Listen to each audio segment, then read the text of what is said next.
우리 교회가 이 북한의 어린이들에 대해서 관심을 가지고 준비해야 된다고 생각을 합니다. 왜 북한의 어린이인가? 세 가지 정도 우리 말씀을 통해서 함께 정리를 좀 하고 싶은데요. 첫 번째는 어린이들을 위한 예수님의 특별한 관심 때문에 그렇습니다. 오늘 우리가 함께 읽은 이 본문을 보면 어린이를 대하는 예수님과 제자들의 반응이 다른 것을 볼 수가 있습니다. 어쩌면 어린아이를 대하는 제자들의 모습이 우리의 모습이 아닌가 생각이 됩니다. 우리 본문 내용을 다시 한번 보죠. 13절에 보면 그때 사람들이 예수께서 안수하고 기도해 주심을 바라고 어린아이들을 데리고 오매 제자들이 꾸짖거늘. 여기 사람들이 예수님께 아이들을 데리고 왔다라고 이야기합니다. 예수님께서 안수하고 기도해 주심을 바라고 데리고 왔다는 거죠. 이런 모습은 유대 공동체가 가지고 있는 아주 특별한 그러한 모습입니다. 그 당시 세계를 지배했던 로마 사람들이나 헬라 사람들에게는 이러한 모습을 찾아볼 수가 없었습니다. 헬라 사람들은요, 부모가 자기가 원하지 않는 아이가 태어나면 버릴 수 있는 권리까지 가지고 있었습니다. 그러나 유대인의 공동체는 달랐습니다. 그들은 자녀들을 양육하는 데 아주 많은 관심을 가지고 있습니다. 성경 말씀에 그렇게 자녀들을 말씀으로 양육하라고 명령하셨고 그렇게 살아가는 것이 그들에게는 전통이었습니다. 성경은 아이들을 그저 변두리에 있는 주변 인물로 두질 않았습니다. 신명기에 보게 되면 이스라엘 백성이 가나안 땅에 들어가면 어떻게 해야 될지를 가르쳐주는 말씀 가운데 중요한 사명으로 자녀 양육을 거론합니다. 신명기 6장 7절 말씀에 이렇게 이야기하죠. 내 자녀에게 부지런히 가르치며 집에 있을 때든지 길을 갈 때든지 누워 있을 때든지 일어날 때든지 이 말씀을 강론할 것이며, 그래서 유대인 아버지들은 늘 아이들을 가르치는 것을 중요한 사명으로 알았습니다. 그리고 그 아이들을 축복하는 것을 좋아했습니다. 그들이 아이들의 머리에 손을 얹고 기도해 줄 뿐만 아니라 자기가 존경하는 어떤 분들이 있으면 그분들에게 아이를 데리고 가서 그들의 축복을 받는 것을 좋아했어요. 그래서 말씀을 듣기 위해서 예수님을 찾아왔던 사람들이 그냥 오지 않고 자기 아이들을 데리고 와서 예수님께 축복받기를 원했던 거죠. 그런데 제자들이 이 아이들 데리고 오는 것을 꾸짖었습니다. 여기 꾸짖었다라고 하는 말은 마태복음 17장 18절에 귀신을 내어 쫓을 때 사용했던 단어하고 똑같습니다. 그러니까 막 귀신을 향해서 나가라 그러면서 큰 소리를 치는 것처럼 아이를 데리고 온 부모들을 꾸짖고 내쫓았다는 이야기예요. 왜 제자들이 축복받고 기도받기 위해서 오는 아이들을 이렇게 쫓아냈을까요? 여기 어린아이라고 하는 단어가 헬라어로 파이디온이라는 단어를 쓰고 있습니다. 제가 대학교 때부터 함께 활동했던 선교단체 이름이 파이디온 선교회입니다. 어린이 선교단체인데 이 파이디온이라고 하는 말은 아주 어린 꼬마를 가리킵니다. 그러니까 7살 미만 우리 유치부 또는 영아부에 속해 있는 아이들입니다. 사람들의 눈에 보면 자기들이 뭔가를 하려고 하는데 이 아이들은 거추장스러운 존재예요. 뭐 도움이 되는 게 없어요. 그럼 이 제자들의 눈에는 경제적인 관점에서만 사람들을 보는 거죠. 지금 하나님 나라의 운동을 하고 있는데 이 꼬맹이들이 와가지고는 안 된다는 거예요. 얘네들이 헌금을 합니까? 무슨 와가지고 봉사를 합니까? 그러니까 이 아이들은 아무짝에도 쓸모없는 것이라고 생각을 한 거죠. 예수님 제자들이요, 이 말만 예수님의 제자였지 그들이 가지고 있었던 생각들은 이 세상 사람들이 가지고 있는 것과 별반 다를 바가 없는 세속적인 생각을 그대로 가지고 있었던 겁니다. 그런 제자들에게 예수님께서는 이렇게 말씀하십니다. 어린아이들을 용납하고 내게 오는 것을 금하지 말라. 어린아이들이 내게 오는 것을 용납하고 금하지 말라고 하십니다.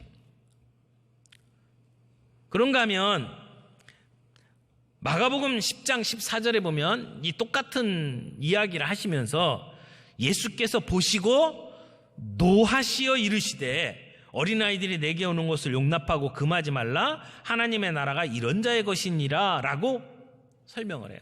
그러니까 마가복음에서는 예수님이 그냥 말씀하신 것이 아니라 노하셔서 말씀을 하셨다라고 이야기를 해요. 신약 성경에 보면 예수님께서 분노하셨다라고 하는 그 표현이 딱 3곳 나타납니다. 마가복음 3장 5절, 요한복음 2장 13절에서 16절인데 그 중에 하나가 바로 이 어린아이들이 예수님께 나오는 것을 금할 때 예수님께서 분노하셨다라고 표현을 하고 있습니다. 이것은 예수님의 사역에 있어서 예수님이 어린아이들을 얼마나 중요하게 여기셨는지를 우리는 볼 수 있는 대목이라고 생각을 합니다. 예수님께서 만들기 원하시는 공동체가 어떤 공동체인지 우리는 알 수가 있습니다. 어린아이들이 함께하고 그 아이들이 중요한 역할을 하는 공동체를 우리 예수님은 원하셨던 것입니다. 이사야서 13장에 보면 평화의 나라를 예언하죠. 이사야 11장 6절에서 8절을 보면 그 나라를 이렇게 예언을 합니다.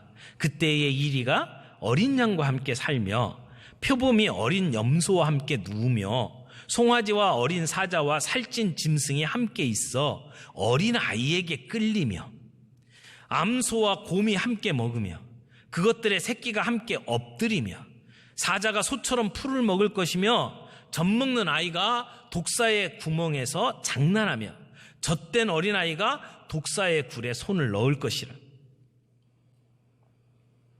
여러분, 이사야는 장차 일어날 하나님의 나라에 어린아이들이 얼마나 중요한 역할을 하는지를 이 본문을 통해서 알려주고 있습니다. 어린아이들이 중요한 역할을 하는 나라, 그 나라가 진정으로 이 땅에 평화, 샬롬을 오게 만들 것이라고 이야기를 하는 겁니다. 예수님께서는 자신의 하나님의 나라가 이런 나라가 될 것이라고 이야기를 하는 것이죠. 그래서 예수님께서 이렇게 말씀하십니다. 천국이 이런 자들의 것이니라. 이런 자들이 도대체 어떤 자들을 얘기하는 걸까요? 이 말씀을 보다 정확하게 번역을 하면 이런 것들이 바로 천국이기 때문이다 라고 이야기를 하는 거거든요. 그럼 이런 것들이 뭐냐? 많은 학자들은 여기서 말하는 이런 것들이 아이들이 가진 특성 가운데 부모님을 존경하는 그러한 태도, 부모님께 의지하고 부모님을 존경하는 태도가 여기 이런 것들이다라고 설명을 합니다. 한마디로 겸손한 삶의 태도를 말하는 것이죠.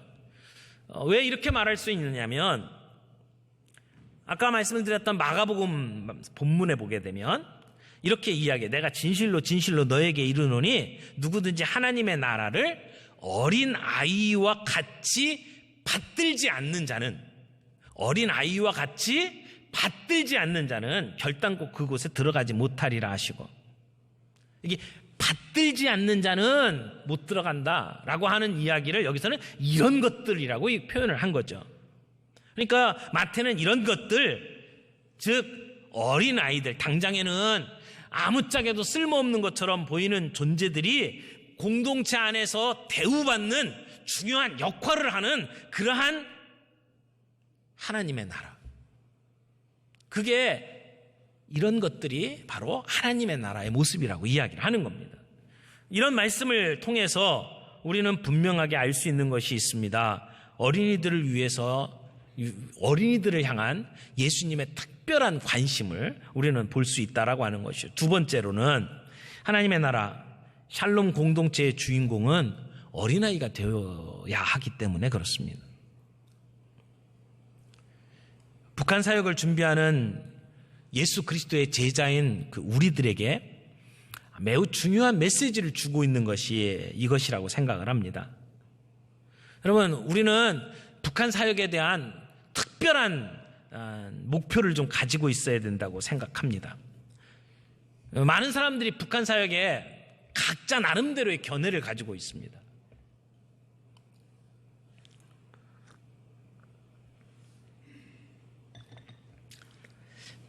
대표적인 견해 중에 하나가 2014년도 그 연두 교서에서 박근혜 대통령이 내외신 기자들 앞에 통일은 대박이다, 이런 이야기를 했습니다.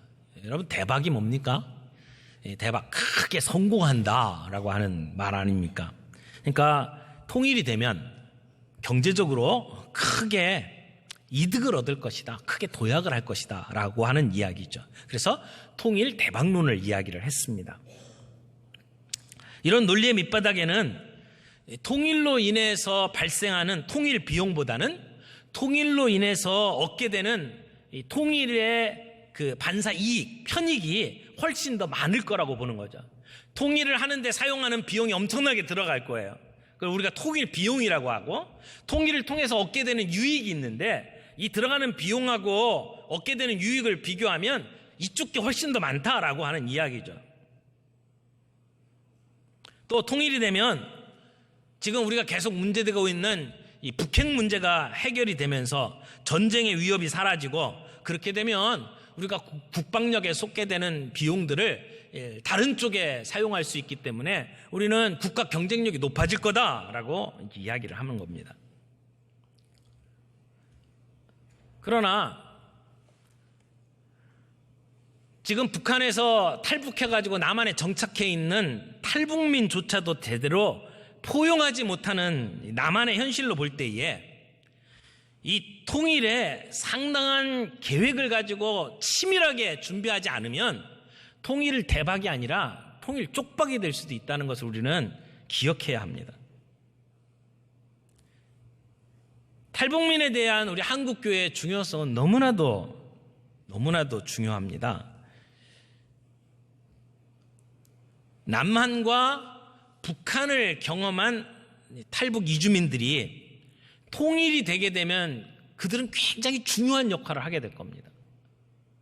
남한의 상황이나 우리 살아가는 모습에 대해서 저 북한 주민은 전혀 이해가 안 되고 있는 상황인데, 그들에게 우리의 모습들을 설명을 하면서 이 둘을 하나로 연결시켜 줄 수 있는 고리가, 하나는 탈북 이주민이고 하나는 해외 동포들입니다. 이들이 이 땅에서 잘 정착할 수 있도록 돕지 못한다면, 그들이 탈북을 해서 이 땅에 왔는데 자리를 잡지 못하고 차별 대우받고 고통 속에 힘들게 살아가다가 통일이 되면 그들은 좋은 얘기 안 할 겁니다. 긍정적인 역할을 하기보다는 부정적인 역할을 할 가능성이 높습니다.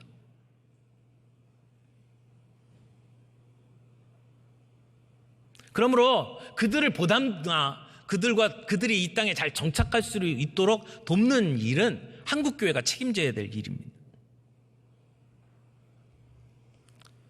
그러나 이 모든 것들이 다 필요하지만 우리가 가지고 있는 목표가 그것은 아닙니다.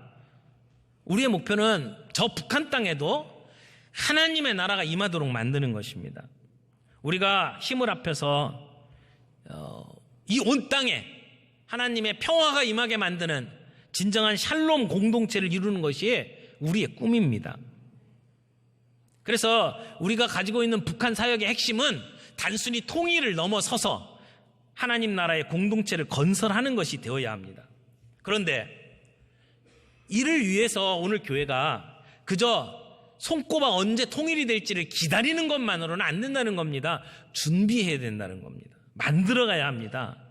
기다리는 통일이 아니라 만들어가는 통일을 우리는 가져야 합니다. 특히 우리의 젊은 세대들이 통일과 북한 선교에 대해서 깊은 관심을 가지고 준비해야 됩니다. 또 통일을 준비하는 그러한 전문가들을 양성해야 합니다. 지금 인권 유린을 당하고 있고 식량난으로 고통당하고 있는 북한 주민에 대해서 우리는 깊은 관심을 가지고 한국교회가 지원하고 책임져야 합니다. 그런데 탈북자들을 대상으로 여론조사를 해봤을 때에 북한의 현재 2,400만 주민 가운데 중국을 선호하는 사람들은 80%예요. 남한을 선호하는 사람들은 10%예요. 북한의 문이 열렸을 경우에 북한 사람들이 중국 쪽에 훨씬 더 우호도를 가지고 갈 가능성이 높다라는 겁니다. 그래서 북한 주민의 마음을 열 수 있는 인도적 차원의 지원이 지금 굉장히 절실하다고 말할 수 있고, 이것은 한국교회가 감당해야 될 중요한 몫이라고 볼 수가 있습니다. 또 하나, 북한 사역을 진행함에 있어서 우리의 관심 갖는 영역이 좀 달라져야 된다고 생각을 합니다. 당장에는 크게 달라질 것이 없는 것처럼 보이고, 또 지금 당장 뭔가 손에 쥐어지는 것이 아니라 할지라도 우리가 아이들에게 대한 관심을 좀 더 가질 필요가 있다고 생각을 합니다. 지금 아이들에게 투자하는 것이 막바로 손에 잡히는 어떤 열매를 보도록 만드는 건 아닙니다. 그러나 앞으로 남과 북이 함께 어우러져 살아가는 삶을 우리가 준비하고 있다면 그것은 어린아이들에게 투자하는 것이 너무나도 당연한 겁니다. 우리가 통일 후를 대비하기 위해서도 아직 북한 체제에 깊숙이 사상적으로 세뇌당하지 아니한 어린이들에게 집중해서 그들의 생각을 바꾸어 놓는 일에 우리는 준비하고 투자할 필요가 있다라고 하는 것입니다. 지난번에 저희 교회에 와서 설교를 해주셨던, 탈북해가지고 한국에서 목사로 일하시는 목사님이 이런 얘기를 했어요. 북한 기성세대를 바꾸기란 쉽지 않지만 어린아이들은 쉽게 바꿀 수 있습니다. 북한의 오래된 관습과 잘못된 교육이 더 이상 반복되지 않고 어둠의 사슬을 끊고 회복되기 위해서는 어린아이들에게 예수님을 가르쳐야 합니다. 복음만이 북한 아이들의 결박을 풀 수 있는 해법이라고 강조했어요. 그래서 잘못된 우상숭배와 사회주의 체제로 인해서 형성된 거짓된 자아를 비롯해서 이 문제점들의 악순환을 끊고 진정한 회복을 가져오려면 어린아이 세대를 예수 세대로 만들어야 된다는 겁니다. 성경적 세계관을 가진 아이들로 키워내는 것이 북한 사회에 새로운 변화를 일으킬 해법이라고 이야기를 하는 겁니다. 그러므로 통일 후에 예측되는 갈등을 막는 방법은 기존 세대보다도 북한 체제에 덜 물들지 않고 변화에 빠른 북한의 어린이들을 섬기며 양육하는 일이라고 말을 하는 것입니다.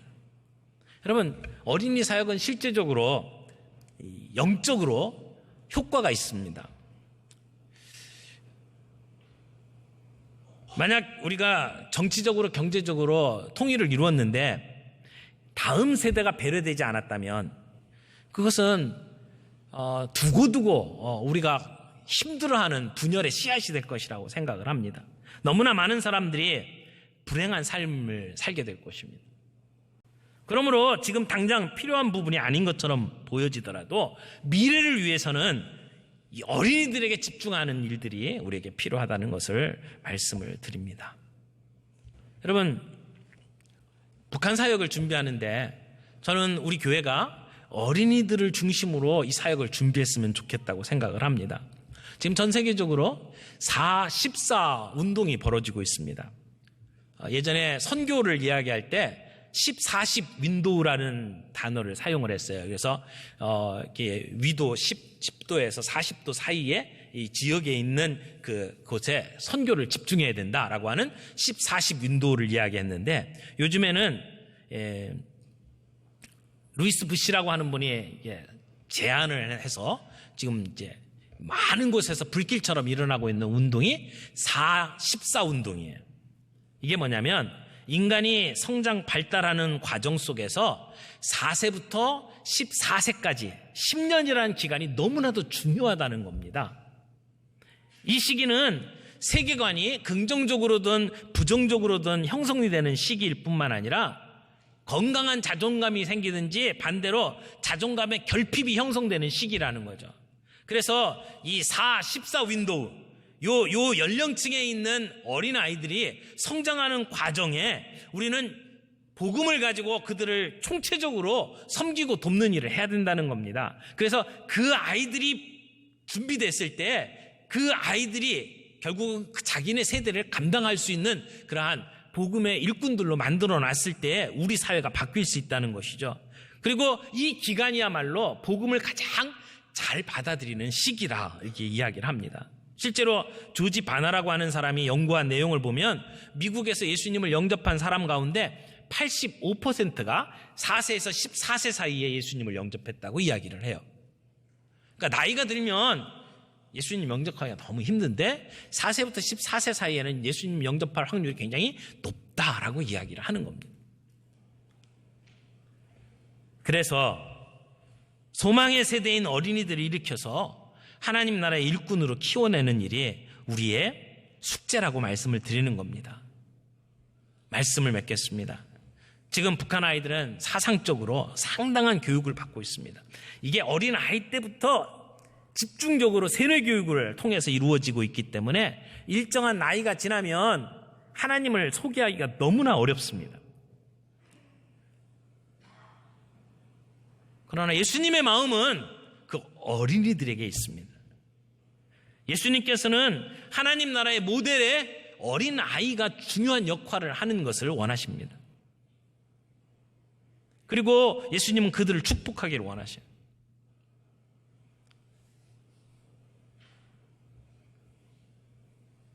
그래서 이 사역을 어린이 구호단체면서 선교단체인 컴패션과 함께 연계를 해서 우리가 이 사역을 준비하기를 원하는 거예요. 언제가 북한문이 열리면 우리는 곧바로 들어가서 그곳에 어린이 센터를 짓고 그리고 어린아이들을 양육하는 선생님들을 투입하고 그리고 그곳에서 4세부터 14세의 어린아이들이 복음으로 바뀌어나갈 수 있도록 만드는 일에 집중을 하려고 생각을 하는 겁니다. 문제는 통일이 되는 날, 그날, 그때 가서 뭘 준비하면 너무 늦는다는 겁니다. 그래서 지금부터 선생님들을 훈련시키고 지금부터 어린이 센터를 열 수 있는 자금을 준비하려고 생각을 하는 겁니다. 보통 어린이 센터 하나를 짓고 그것을 운영하는데 3년 동안 드는 비용이 3억 정도 들어갑니다. 저희 교회가 한 센터를 담당하기를 원합니다. 이미 우리 교회 안에서 한 10여 명의 형제 자매들이 이 어린이들을 양육하고 돌볼 수 있는 훈련들을 지금 해왔습니다. 지금 오늘 광고 시간에 제2기 훈련을 소개를 해드렸고 그래서 사역자들을 만드는 일을 구체적으로 지금까지 해왔습니다. 또 우리 교회 안에 북한 선교를 위해서 지속적으로 함께 모여서 기도하는 기도팀들이 운영이 되고 있고요. 이제 자금이 좀 준비되어야 된다고 생각을 하는 겁니다. 그래서 다음 주에 저희들이 북한 선교 주일로 저희들이 잡고 그리고 우리가 준비한 대로 헌금을 해서 그 주간에 우리 북한 선교를 위한 헌금은 딴 데 쓰지 않고 그대로 저희들이 저금을 해놨다가 북한문이 열리는 날 우리가 그 자금들을 가지고 들어갈 수 있도록 준비를 하려고 생각을 해요. 아직까지는 우리가 경제적인 여력이 많지 않기 때문에 1년에 한 1,000만 원 정도는 좀 이렇게 저금을 좀 해놓고 싶습니다.